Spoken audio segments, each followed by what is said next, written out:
Saudi আরবে অবৈধ প্রবাসীদের বিরুদ্ধে চলমান অভিযানের কারণে প্রতিদিন গড়ে ২,০০০-এরও বেশি প্রবাসী গ্রেপ্তার হচ্ছেন। আবাসন, শ্রম ও সীমান্ত সুরক্ষা আইন লঙ্ঘনের অভিযোগে দেশটিতে প্রতিদিনই চলছে এই ধরপাকড়। সর্বশেষ গত ২৬শে মার্চ থেকে ১লা এপ্রিল পর্যন্ত গত এক সপ্তাহেই ১৪,২৪২ জনকে গ্রেপ্তার করেছে দেশটির নিরাপত্তা বাহিনী। সে হিসেবে কেবল গত সপ্তাহেই প্রতিদিন গড়ে ২,০০০-এরও বেশি প্রবাসী গ্রেপ্তার হয়েছেন।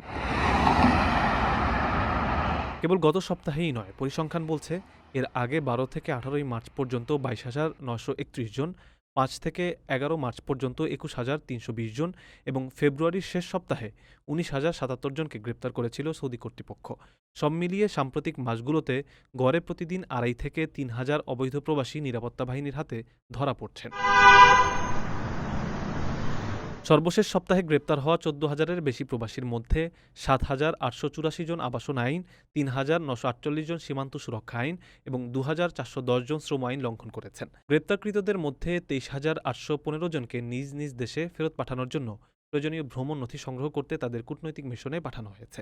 এছাড়া ৬,৮০৮ জনকে ফ্লাইটের টিকিট বুকিং সম্পন্ন করতে বলা হয়েছে এবং ৬,২৮৫ জনকে এরই মধ্যে নিজ দেশে ফেরত পাঠানো হয়েছে।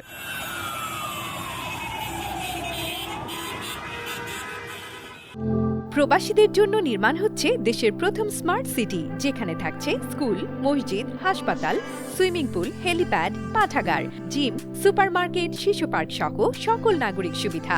মাত্র ৩০ লাখ টাকা বিনিয়োগে মিলছে আকর্ষণীয় ফ্ল্যাট।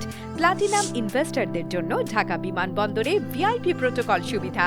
বিস্তারিত জানতে যোগাযোগ করুন স্ক্রিনে দেয়া হোয়াটসঅ্যাপ অথবা ইমো নাম্বারে।